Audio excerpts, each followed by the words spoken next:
Hi guys, welcome to our channel Telugu audio stories with Maitri. నా channel ని ఎవరైనా first time చూస్తున్నట్టయితే తప్పకుండా లైక్ చేయండి, షేర్ చేయండి అండ్ సబ్స్క్రైబ్ చేసుకోండి. నా ఇష్టతకి పార్ట్ 51. ఇక లేట్ చేయకుండా స్టోరీలోకి వెళ్ళిపోదాం. Aunty please mind your tongue. చాలా మర్యాద ఇస్తున్నాను, మీకు కాదు మీ వయసుకి. మీరు అనవసరంగా నన్ను మాటలు అంటే నేను ఊరుకోను.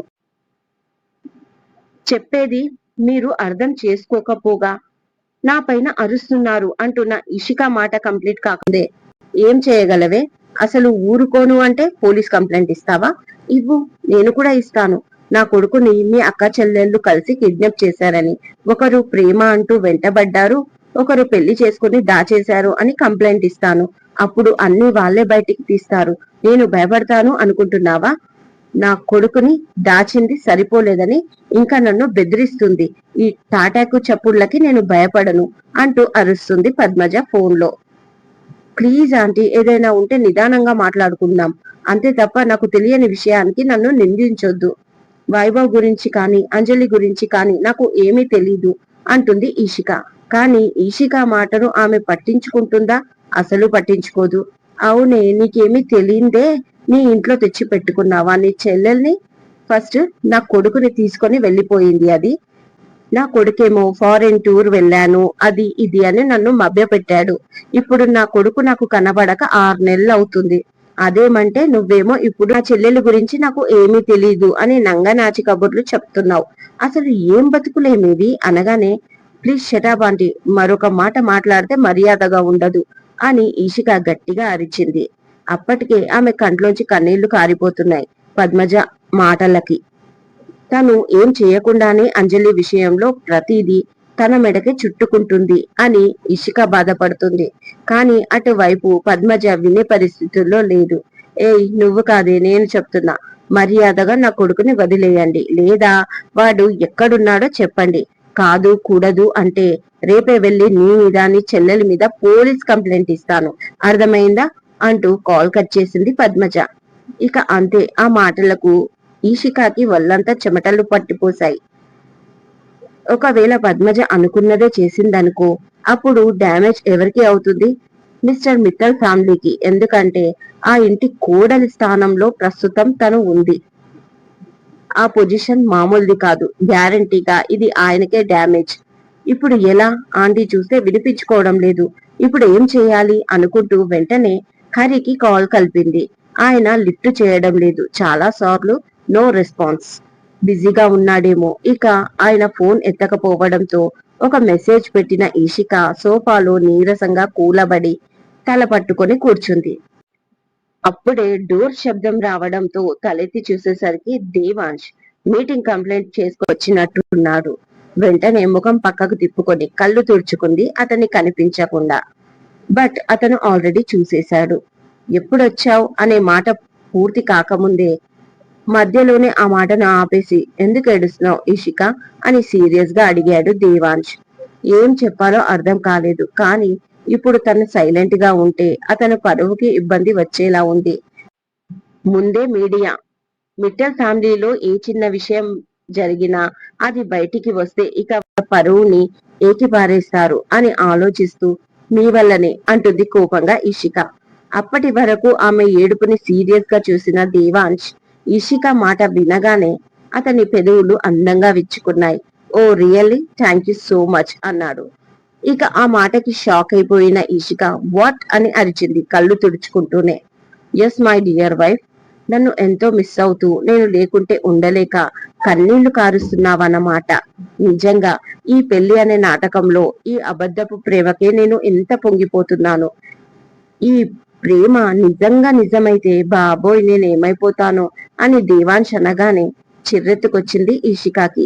మిస్టర్ మిత్తల్, మీరెప్పుడు ఇంతే, ఎదుటి వాళ్ళని అర్థం చేసుకోరు అంటూ వెళ్ళబోయింది కోపంగా ఈషిక అక్కడి నుంచి. వచ్చావు, వెళ్ళిపోతున్నావు. అసలు ఎందుకు వచ్చావు, ఎందుకు వెళ్తున్నట్లు? పైగా ఏడుస్తూ నన్ను నిందిస్తున్నావు. ఏమైందో చెప్పకుండా ఏడిస్తే ఏంటి అర్థం? నా వల్ల ఏడుస్తున్నాను అన్నావు, బట్ అదే ఎందుకు, అది చెప్పాలి కదా అన్నాడు సీరియస్ గా చూస్తూ. వెళ్లకుండా ఆమెకు అడ్డుగా నిలబడి మరి ఇక మాట్లాడలేకపోయింది ఈషిక. సైలెంట్ అయిపోయింది. నిజానికి అతనికి తెలియని విషయం కదా తన ఏడుపు అనుకుంటూ ఏంటి మాట్లాడవు అని అడిగాడు. ఆమె ఫేస్ లోకి చూస్తూ ఆమె ఎందుకో చాలా బాధపడుతుంది అని అర్థమైంది అతనికి. ఏమీ లేదు అంటుంది బెట్టుగా ఈషిక. నీకు ఏమీ లేదు నాకు తెలుసు, నాకు చాలా ఉంది అన్నాడు దేవాంశ్ చమత్కారంగా. ఏంటది నాకు లేనిది మీకు ఉన్నది అంటుంది కోపంగా అతని కళ్ళలోకి చూస్తూ ఈషిక. ఇన్నోసెంట్ గానే ఫేస్ పెట్టుకొని మరి. నీకు బ్రెయిన్ లేదు కాబట్టి దాని గురించి మాట్లాడాల్సిన అవసరం లేదు. నాకు మాత్రం చాలా ఆకలిగా ఉంది. బాయ్ ఫుడ్ తెచ్చాడు, వచ్చి వడ్డించు అని వాష్రూమ్ లోకి వెళ్తూ అన్నాడు దేవాంశ్. నేను ఇక్కడ సర్వెంట్ ని కాదు అంటుంది కోపంగా వెనక నుంచి ఈషిక. ఐ నో ఈషిక, నువ్వు సర్వెంట్ కాదు, నాకు పిఏ పోస్టులో ఉన్నావు. నేను ఏది చెప్పినా చెయ్యాలి అని. పిఏ అంటే పర్సనల్ సెక్రటరీ మాత్రమే కాదు, ప్రేమించే అమ్మాయి కూడా అని మనసులో అనుకున్నాడు. ఆ తర్వాత ముందు ఫుడ్ సంగతి చూడు అని గట్టిగా అంటూ వాష్రూమ్ లోకి వెళ్లిపోయాడు. వెనక నుంచి అతన్ని కోపంగా చూస్తూ బాయ్ కి కాల్ చేసింది ఈషిక, ఫుడ్ త్వరగా తెమ్మని. ఫుడ్ రావడంతో డైనింగ్ టేబుల్ దగ్గర అతనికి సర్వ్ చేసి తను పక్కకు వెళ్లబోయింది. టక్కున ఆమె చెయ్యి పట్టుకొని నువ్వు కూడా తిను అన్నాడు దేవాంశ్. నాకొద్దు అంది ఈషిక. నో, నువ్వు కూడా తిను అన్నాడు తన ఫేస్ చూస్తూ దేవాంశ్. నాకు వద్దు, అయినా నాకు బ్రెయిన్ లేదు కదా, నేనెందుకు తినాలి అని అడిగింది ఈషిక. బ్రెయిన్ కి స్టమక్ కి సంబంధం లేదు, తిను అంటాడు దేవాంశ్. ఎలా సంబంధం లేదు? మనకి ఆకలి వేస్తే బ్రెయినే కదా మనకు తెలియజేస్తుంది. సో నాకు బ్రెయిన్ లేదు కాబట్టి ఆకలి కూడా లేదు అంటుంది మరొకసారి వెళ్ళబోతూ ఈషిక. కాని ఈసారి చటుక్కున పైకి లేచి ఆమె నడుము చుట్టూ చెయ్యి వేసి దగ్గరికి లాక్కున్నాడు. షాక్ అయిపోయింది ఈషిక. అతని కళ్ళల్లోకి చూస్తూ ఉండిపోయింది. ఇప్పుడు తింటావా లేకపోతే ఇలాగే ఒక గంట సేపు ఉంటావా అన్నాడు దేవాంశ్ తన రెండు చేతులతో ఆమెని చుట్టేసుకుని. వాట్ మిస్టర్ మిత్తల్, ఏంటిది మీ బిచ్చి బిహేవియర్ అని అడుగుతుంది ఈషిక. ఇన్ని రోజులుగా నేను సాఫ్ట్ గానే ఉన్నాను, కానీ నువ్వు చాలా ఎక్స్ట్రాల్ చేస్తున్నావు కదా, అందుకే నా బిహేవియర్ ఇలా ఉంది మరి అని దేవాంశ్ అనగానే, అంటే బలవంతంగా తినాలా ఇష్టం లేకపోయినా అంటుంది కళ్ళల్లోకి నీళ్లు తెచ్చుకుంటూ ఈషిక. తన ఏడుపు చూడగానే ఇక వదిలేశాడు. కామ్గా బాల్కనీలోకి వెళ్లిపోయింది ఆమె. పద్మజ మాట్లాడిన మాటలు మనసు నుంచి వెళ్లడం లేదు, ఏడుస్తూనే ఉంది కొద్దిసేపు. అప్పుడే తన పక్కన ఎవరో నిలబడ్డట్టు అనిపించి కంటి కొన చూపుతో చూసింది. దేవాంశ్ వినకుండా అక్కడే నిలబడ్డాడు. ఇప్పుడు మీ ప్రాబ్లం ఏంటి? మీకు ఆకలిస్తుంది అన్నారు కదా అని అడిగింది చాలా నెమ్మదిగా ఈషిక. అవును, ఆకలిస్తుంది, కానీ ఒకరు ఏడుస్తూ ఉంటే తినాలి అనిపించదు కదా అన్నాడు దేవాంశ్. నేనేమి మీకోసం ఏడవడం లేదు అంటుంది ఈషిక. అది నిజమే అయితే తినొచ్చు కదా నాతో పాటు అన్నాడు. నిజంగా నాకు ఆకలి లేదు అంటుంది అతని కళ్ళల్లోకి చూస్తూ.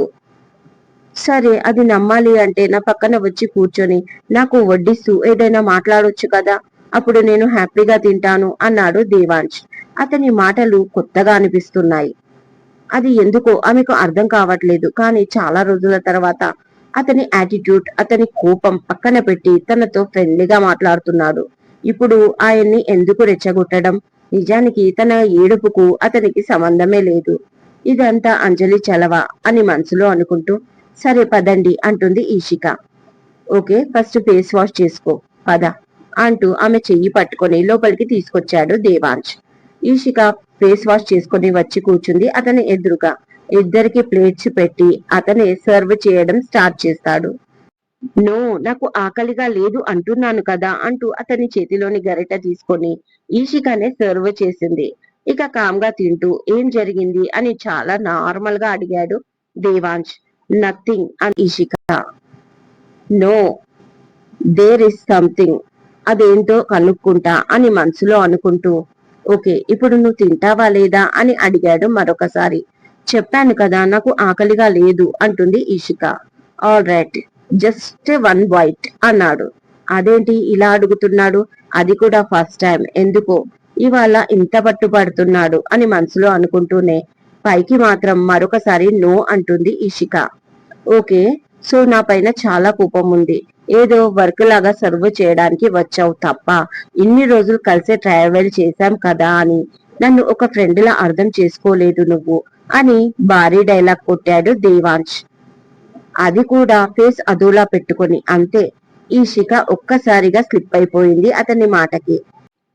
అయ్యో మిస్టర్ మిత్తల్, అలాంటిది ఏమీ లేదు. ఎందుకు అలా అనుకుంటున్నారు? నేను మిమ్మల్ని అర్థం చేసుకున్నాను. అందుకే కదా అంజలి విషయంలో కూడా మిమ్మల్ని రిక్వెస్ట్ చేశాను అంటుంది ఇషిక ఫీల్ అవుతూ. నో ఇషిక, నువ్వు అంటున్న దాంట్లో నిజం ఉంటే ఇప్పుడు నాతో కలిసి తింటావు. అట్లీస్ట్ నేను అడిగిన ఒక్క బైట్ అయినా. అంతే తప్ప అందులో అంజలి విషయం తీసుకురావు అంటే ఏదో ఉంది నీ మనసులా. నా పైన కోపమే ఉండొచ్చు. ఇక నన్ను తప్పదని భరిస్తున్నావు. సరే వదిలేయ్ అన్నాడు. అంతే తెగ ఫీల్ అవుతూ. అదేంటి మిస్టర్ మిత్తల్, నేనెప్పుడు మీ గురించి తప్పుగా అనుకోలేదు. మీరు మీ పొజిషన్ లో కరెక్ట్ గానే ఉన్నారు కాబట్టి ప్రతిసారి నేను మిమ్మల్ని రిక్వెస్ట్ చేస్తాను. అయినా ఇప్పుడు అంజలి విషయం తీసుకురావడం మీకు నచ్చలేదు అంతే కదా. మరొకసారి అంజలి టాపిక్ రాదు. అయినా నేను మీపై కోపం చూపిస్తున్నానేమో కానీ ఎప్పుడు మిమ్మల్ని ద్వేషించలేదు అని ఇషిక అనగానే, అది నిజమే అయితే నాతో తినేదానివి అన్నాడు తన వైపు చూడకుండా. ఏమైంది ఇవాళ ఈయనకి అనుకుంటూ సరే తింటాను అంటూ ప్లేట్ పెట్టుకుంది తన ముందు. దట్స్ గుడ్ అని హ్యాపీ ఇషికాకి కూడా సర్వ్ చేస్తాడు దేవాంశ్. ఇద్దరు కలిసి తింటూ ఉంటారు. మిస్టర్ మిత్తల్, మిమ్మల్ని ఒకటి అడుగుతాను కానీ మీరు కోపం తెచ్చుకోను అంటే. అడుగుతాను అంది ఇషిక. నువ్వు అడిగే మాటకి నాకు కోపం రాకుండా ఉంటే తప్పకుండా కోపం తెచ్చుకోను అన్నాడు దేవాంశ్. ఇక ఈషికకు ఏం మాట్లాడాలో తెలియలేదు. ఏంటి మాట్లాడావు అని అడిగాడు. ఈషిక సైలెంట్ గా ఉండడంతో, మిస్టర్ మిత్తల్, మీకు తెలియంది కాదు. అంజలి వచ్చింది. తను నిజంగా మన ఇంటికి వస్తుందని నాకు తెలీదు. మీరు నమ్మినా నమ్మకపోయినా ఇది నిజం. తను వస్తే మీరెంత ఫీల్ అవుతారో నేను అర్థం చేసుకోగలను. ఇక అంజలి విషయం వదిలేస్తే ఇదివరకే అడిగాను. అంజలి వచ్చిందని కాదు కానీ వైభవ్ గురించి మీరు ఏం డిసిషన్ తీసుకున్నారు? అతన్ని వదిలేస్తే బాగుంటుంది అంటుంది మెల్లిగా ఇషిక. ఎవరికి బాగుంటుంది అని అడిగాడు దేవాంశ్. మనకి బాగుంటుంది. బేసిక్ గా ఒకరి మీద కక్ష పెట్టుకుంటే మనసేం బాగుండదు. పైగా మనం చేస్తున్న పనిపైన కాన్సన్ట్రేషన్ కూడా చెయ్యలేం. ఎప్పుడు ఏదో పోగొట్టుకున్న వాళ్ళలాగా ఉండిపోతాం. అదే ఈ గొడవలు, కోపాలు, కక్షలు వదిలేస్తే మనకెవరూ లేరు అనే వారి గురించి కాకుండా మనకున్న వారి గురించి ఆలోచించాలి అని ఇషిక మాట కంప్లీట్ కాకముందే ఎవరు లేరు, ఎవరున్నారు అని మరొక ప్రశ్న సంధించాడు దేవాంశ్ చాలా సీరియస్ గా. అతనికి కోపం వచ్చిందని భయపడుతూనే అన్నం తినేది ఆపి అతని వైపు తిరిగి, అంజలి గురించి. అంజలి ఇప్పుడే కాదు, అప్పుడు కూడా మిమ్మల్ని సిన్సియర్ గా లవ్ చెయ్యలేదు కాబట్టి తన గురించి వదిలేయండి. ఇక మీకంటూ ఉన్నది మీ ఫ్యామిలీ. నానమ్మ గారు, మీ బాబాయ్ పిన్ని, అత్త మామయ్య, వాళ్ళ పిల్లలు, ఇంకా బుజ్జి, వీళ్ళందరూ మీ సంతోషాన్ని కోరుకుంటున్నారు. మీరు సంతోషం అంజలిలో ఉంది అని మీరు అనుకున్నారు ఒకప్పుడు, కానీ అది నిజం కాదు. అంజలి ఎప్పుడో రుజువు చేసింది మిమ్మల్ని చీట్ చేసి వెళ్ళిపోయినప్పుడే. నాకు కజిన్ అయినా తను చేసింది తప్పు. మన అనుకునే వాళ్ళను మనం ఎప్పుడు మోసం చేయలేం. కాబట్టి ఆ అమ్మాయి మోసం చేసినప్పుడే మీకు అర్థమైపోవాలి తను ఎప్పుడు మిమ్మల్ని ప్రేమించలేదు అని. కాబట్టి అంజలి చేసింది తప్పు. ఆ తప్పుకి తప్పకుండా తన లైఫ్ లో ఎప్పుడో ఒకసారి తప్పకుండా శిక్ష అనుభవిస్తుంది. బట్ వైభవ్ తెలిసి చేశాడని నేను అనుకోను. అతని తత్వం కూడా నాకు చిన్నప్పటి నుంచి తెలుసు. ఇప్పుడు వైభవ్ ని మీరు విడిచిపెడితే వాళ్ళ ఫ్యామిలీ కూడా చాలా సంతోషపడుతుంది. మనం ఒకరి సంతోషానికి కారణం అవ్వాలి కానీ బాధకి కారణం కాకూడదు. అలా ఇతరుల సంతోషానికి కారణమైతే మనం కోరుకున్న కోరిక తీరి దానికి సంబంధించిన సంతోషం ఏదో ఒక విధంగా మనకు తిరిగి వస్తుంది. Please mister Mittal, try to understand me. నేను పదే పదే చెప్తున్నాను అనుకోకండి. బట్ ఇది లాస్ట్ అండ్ ఫైనల్ టైం అయితే చెప్తున్నాను. వైభవ్ ని వదిలేయండి ప్లీజ్ అనగానే, ఇప్పటికే చాలా అయ్యింది తిను అన్నాడు దేవాంశ్ చాలా సీరియస్ గా. అతని మాటకి అర్థం ఏంటో తెలియక అతన్ని అలాగే చూస్తూ కూర్చుంది ఈషిక. చెప్పాను కదా చాలా టైం అయింది. ఇంత టైం తీసుకోకూడదు. తినడానికి ఎప్పుడైనా గాని తిను మరొకసారి అతను అంటూ తిన్నాడు. దాంతో ప్లేట్ వైపు తిరిగిన ఈషిక ఏ డిసిజన్ తీసుకున్నాడో అర్థం కాలేదు అతను. బట్ ఒకటి తను అడగాల్సినంత అడిగింది. ఆ తర్వాత దేవుడి పైన భారం అని మనసుకు చెప్పుకుంటూ తినడం కంప్లీట్ చేసింది. ఇద్దరి లంచ్ కంప్లీట్ అవ్వడంతో హ్యాండ్ వాష్ చేసుకొని అతను తన సీట్ లో కూర్చున్నాడు. ఇషిక ఇంటికి వెళ్ళడానికి హ్యాండ్ బ్యాగ్ తీసుకుంది. వెళ్తున్నావా అని అడిగాడు దేవాంశ్. అవును అంది ఇషిక. వెంటనే బుజ్జికి కాల్ చేసి కార్ రెడీగా ఉంచామన్నాడు ఇషికాకి. ఆ తర్వాత ఈషిక ఏడుపు విషయం కూడా చెప్పాడు. ఓకే భయ్యా అన్నాడు బుజ్జి. దేవాంశ్ ఇంకేదో ఆర్డర్ వేయగానే ఓకే ఐ విల్ డూ అంటూ కాల్ కట్ చేశాడు బుజ్జి. ఈ లోపు ఇషిక బయలుదేరింది. దేవాంశ్ క్యాబిన్ నుంచి బయటికి రాగానే ఆమెకి వైభవ్ వాళ్ళ ఫాదర్ హరి అంకుల్ నుంచి కాల్ వస్తుంది. అది చూడగానే వెంటనే లిఫ్ట్ చేసి హాయ్ అంకుల్ అంటూ లిఫ్ట్ ఎక్కుతుంది ఇషిక. తనకు పద్మజకు మధ్య జరిగిన విషయం వివరిస్తూ. చాలా లేట్ బయటికి వచ్చిన అంజలి ఇంట్లో డెకరేషన్ చూసి ఇంట్లో ఏదైనా ఫంక్షనా అనుకుంటూ అక్కడే ఉన్న మెయిడ్ ని అడుగుతుంది. ఐ డోంట్ నో మేడం అనగానే అప్పుడే కనిపించిన సుజితని కూడా అడిగింది అంజలి. తెలీదు, మా దేవాంశ్ ఎప్పుడు ఏదో సర్ప్రైజ్ పార్టీ ప్లాన్ చేస్తూ ఉంటాడు అని నవ్వుతుంది తన ధోరణిలో. అంతే, అంజలి ఫ్యూజ్ లు ఎగిరిపోయాయి. గతంలో అంజలి పారిపోక ముందు దేవాంశ్ కి ఇచ్చిన మాట ప్రకారం నెక్స్ట్ వీక్ మన పెళ్లి అంటూనే ఆ వీక్ లో జస్ట్ ముహూర్తంకి ముందు తను ఎస్కేప్ అయిపోయింది వైభవ్తో. ప్రస్తుతం తను ఇప్పుడు తిరిగి వచ్చింది. పైగా ప్రస్తుతం ఉన్నది అతని ఇంట్లోనే. అంటే నేను దేవాంశ్ కి ఇచ్చిన మాట ప్రకారం చూస్తే ఇప్పుడు దేవాంశ్ కి నాకు ఓ మై గాడ్, ఇదే నిజమైతే నా బ్రతుకు ఏమైపోతుంది? నేను ఇక్కడికి వచ్చింది వైభవ్ కోసం. ఈ ఇషిక రాక్షసి కూడా కనీసం నన్ను వచ్చి కలవలేదు. నేను దేవాంశ్ కి భయపడి గది నుంచి బయటికి రాలేదు. ఇప్పుడు నేనేం చేయాలి?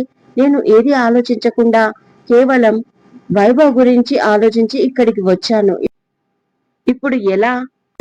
అసలు వైభవ్ ని కిడ్నాప్ చేసిందే నన్ను టార్గెట్ చేశారేమో. నేను ఇలా వస్తానని దేవాంశ్ ముందుగానే ఆలోచించాడా? అయితే నేనే తొందరపడి ఇక్కడికి వచ్చేసానా? ఓ మై గాడ్ అని ఏడుపు ముఖం పెట్టుకుంది అంజలి. ఇక తీవ్రంగా ఆలోచిస్తున్న క్రమంలో ఆమెకి ఒకే ఒక పర్సన్ గుర్తుకొచ్చాడు. ఆమె ఎవరు?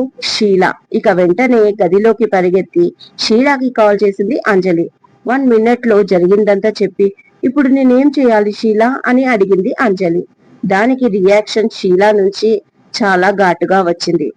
జస్ట్ నిన్ను అక్కడికి వెళ్తే బాగుండేది అన్నాను, వెళ్ళిపోయావు. ఇప్పుడు నన్నేం చేయమంటావు అని కోపంగా కసిరింది షీలా. ప్లీజ్ షీలా, అలా అనకు. నువ్వే కదా నాకు ప్రతి విషయంలో సపోర్ట్ గా ఉంటావు. ఇప్పుడు నన్ను ఇలా నడి సముద్రంలో వదిలేస్తే ఎలా అని ఏడుస్తూ అడిగింది అంజలి. ఇదండి ఇవాళటి ఎపిసోడ్. ఈ ఎపిసోడ్ మీకు నచ్చినట్టు అయితే నాకు కామెంట్ లో చెప్పండి. అలాగే లైక్ చేయండి, షేర్ చేయండి, హైప్ ఇవ్వండి, సబ్స్క్రైబ్ చేసుకోండి నా ఛానల్ ని. మరొక మంచి ఎపిసోడ్ తో మీ ముందు ఉంటాను. మైత్రి.